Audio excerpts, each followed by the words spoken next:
Celebramos hoy el quinto domingo del tiempo de Pascua. Quiere decir que nos estamos acercando muy rápidamente a la gran solemnidad de Pentecostés.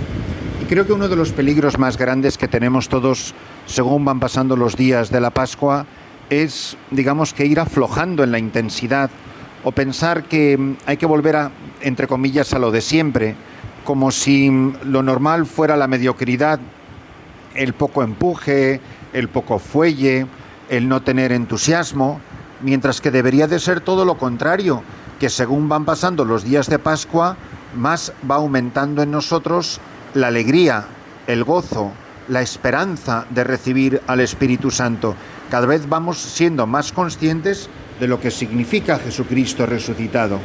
En cambio, muy en contraste con nuestra falta de aliento, nuestra falta de entusiasmo, que tantas veces nos domina, tenemos en cambio lo que nos va diciendo la liturgia, por ejemplo, en la oración colecta, donde hemos dicho: Señor, que siempre, como sabéis, nos referimos al Padre, tú que te has dignado redimirnos y has querido hacernos hijos tuyos, míranos siempre con amor de Padre y haz que cuantos creemos en Cristo, tu Hijo, alcancemos la libertad verdadera y la herencia eterna.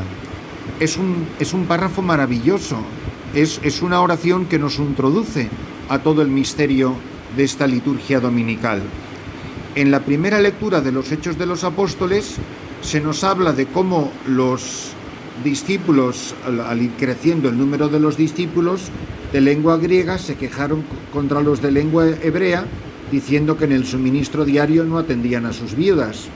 Y entonces recordáis que es cuando los apóstoles deciden nombrar a los diáconos, puesto que no les parecía bien descuidar la oración y la predicación de la palabra de Dios para dedicarse a esas tareas, de beneficencia o labores de caridad.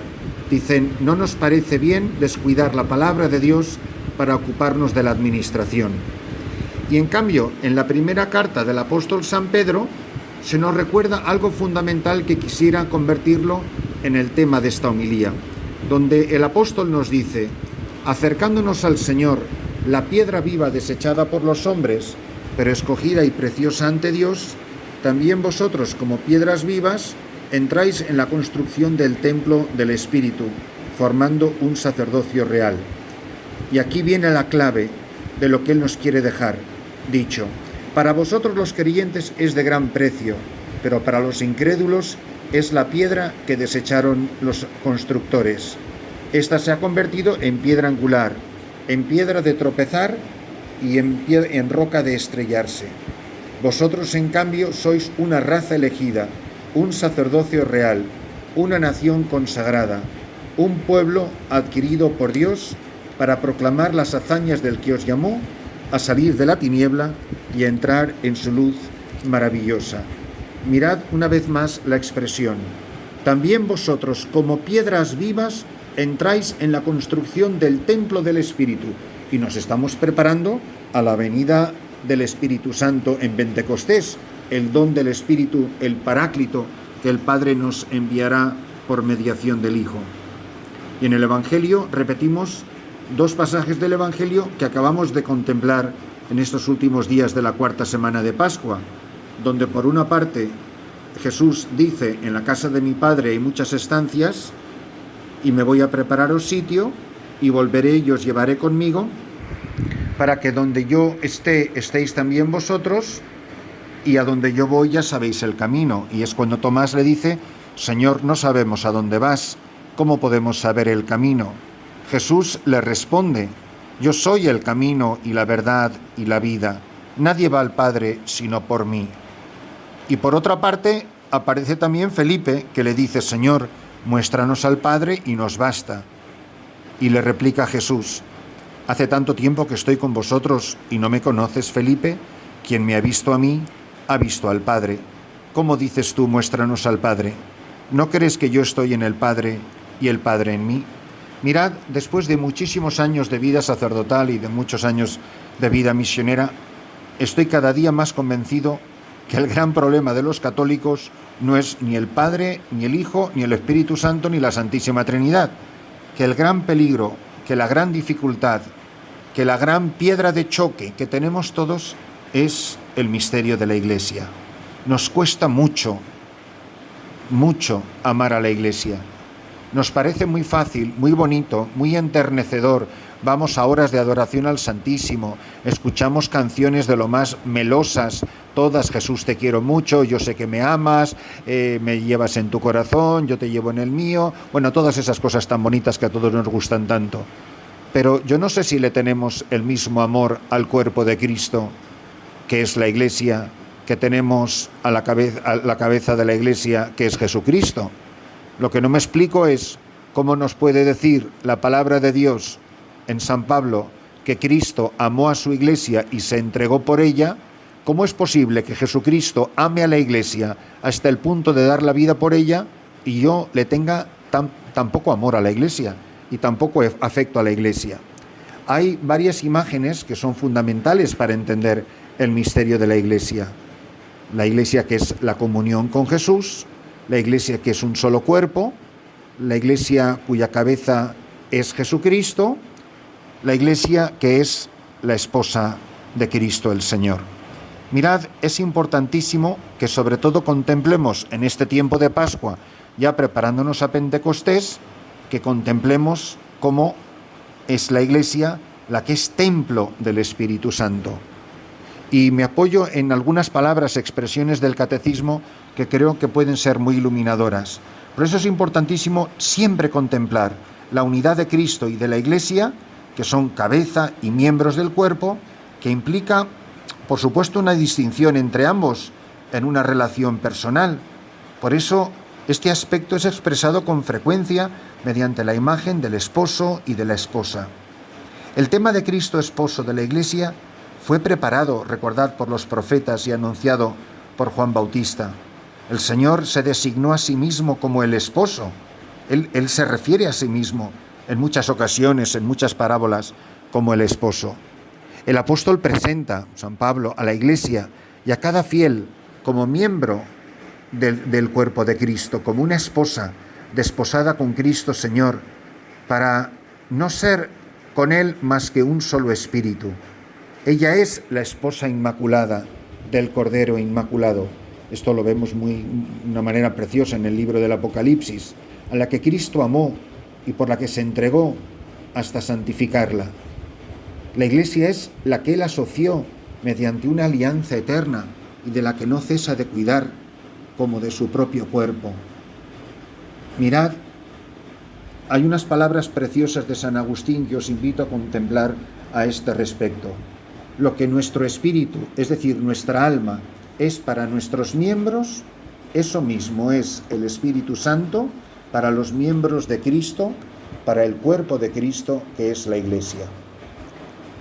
A este Espíritu de Cristo, como a principio invisible, ha de atribuirse también el que todas las partes del cuerpo estén íntimamente unidas tanto entre sí como con su excelsa cabeza, puesto que está todo Él en la cabeza, todo en el cuerpo y todo en cada uno de los miembros. Son palabras del Papa Pío XII en la encíclica Mystici Corporis, que es una preciosidad precisamente sobre el misterio de la Iglesia. El Espíritu Santo está todo Él en cada uno de los miembros del cuerpo de Cristo, no un pedacito del Espíritu, no un poco del Espíritu Santo, no un soplo del Espíritu, no, todo el Espíritu Santo está en todos y cada uno de los miembros de la Iglesia. Y es importantísimo tener esto siempre presente ante los ojos. Por eso el Espíritu Santo es el principio de toda la acción vital y verdaderamente saludable en todas las partes del cuerpo, dice el mismo Papa. Él actúa de múltiples maneras en la edificación de todo el cuerpo, en la caridad. Por eso Él tiene el poder, el Espíritu Santo, de construir este edificio espiritual que es la Iglesia. Qué maravilla es entender esto. Por eso, por los sacramentos, por el anuncio de la palabra de Dios, sobre todo por el bautismo, vamos quedando incorporados a este edificio. Cada uno tiene que reconocerse a sí mismo como una piedra viva dentro del edificio que es Cristo, pero cada uno tiene que reconocer qué clase de piedra es.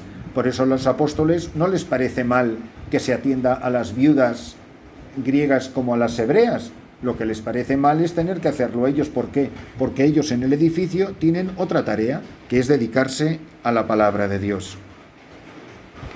Y si es por el anuncio de la palabra, por los sacramentos que hacen crecer y curan los miembros de Cristo, por la gracia concedida a los apóstoles, por las virtudes que todos tenemos que poner en práctica, así, por eso, y fijaros que nos estamos preparando a Pentecostés, tenemos que hacer especial mención de los carismas en la Iglesia. Los hay extraordinarios, los hay otros que son más sencillos y más humildes. Los carismas son gracias del Espíritu Santo que tienen directa o indirectamente un servicio a la Iglesia. Los carismas siempre están dados a las personas para edificar la Iglesia, para el bien de los hombres y para las necesidades de toda la humanidad.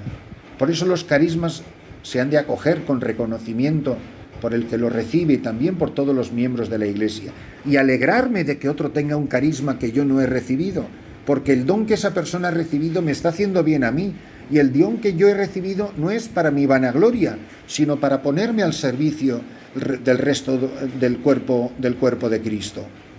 Por eso los carismas constituyen tal riqueza, siempre que se trate de dones que provienen verdaderamente del Espíritu Santo y que se ejerzan de modo plenamente conforme a los impulsos auténticos de este mismo Espíritu, es decir, según la caridad, que es la verdadera medida de todos los carismas. Mirad, amar a Jesucristo, amar a Dios, todo eso lo entendemos todos perfectamente. Nos cuesta muchísimo, muchísimo más amar a la Iglesia. Pero la medida de un verdadero cristiano se mide de una manera muy específica por su amor a la Iglesia. Me encantan esas palabras que se dicen del gran padre Kentenich, fundador del movimiento de Schoenstatt. Dilexit Ecclesiam, amó a la Iglesia. Ojalá que se pueda decir eso de cada uno de nosotros. La gente que me conoce sabe que amo a la Iglesia. La gente que os conoce a cada uno de vosotros os ve como una persona que ama a la Iglesia, que defiende a la Iglesia, que protege a la Iglesia, que quiere que la Iglesia crezca, que la Iglesia madure, que la Iglesia sea santa en sus miembros, que los dones que todos hemos recibido son para la edificación de la Iglesia, para hacer más hermosa la Iglesia, para amar a la Iglesia que es una, santa, católica y apostólica. Amar a la Iglesia como la ama Cristo, que es su esposa, y la hace infinitamente bella porque participa de la belleza infinita de su Señor, de su cabeza, de su esposo. Benditos nosotros si somos capaces de entender esto. Benditos nosotros si tenemos la madurez de saber ver más allá de los aparentes defectos de sus miembros, los defectos de sus pastores, caramba, más allá de tus propios defectos, que también son defectos de un miembro de la Iglesia que eres tú. Pues benditos nosotros si sabemos entender esto, saber que nosotros hemos sido llamados por el Señor para amar a la Iglesia, para edificar la Iglesia, para ser conscientes de que la Iglesia la conformamos todos en la medida en que nos dejamos unir unos entre otros y con Jesucristo por el Espíritu Santo. En la medida en que vea al otro como una persona diferente de mí, como una persona a la que no amo, una persona que no valoro, a una persona por la que no estoy dispuesto a dar la vida, quiere decir que no la amo como la ama nuestro Señor Jesucristo. Que se pueda decir de nosotros lo que San Pablo dice de Jesús.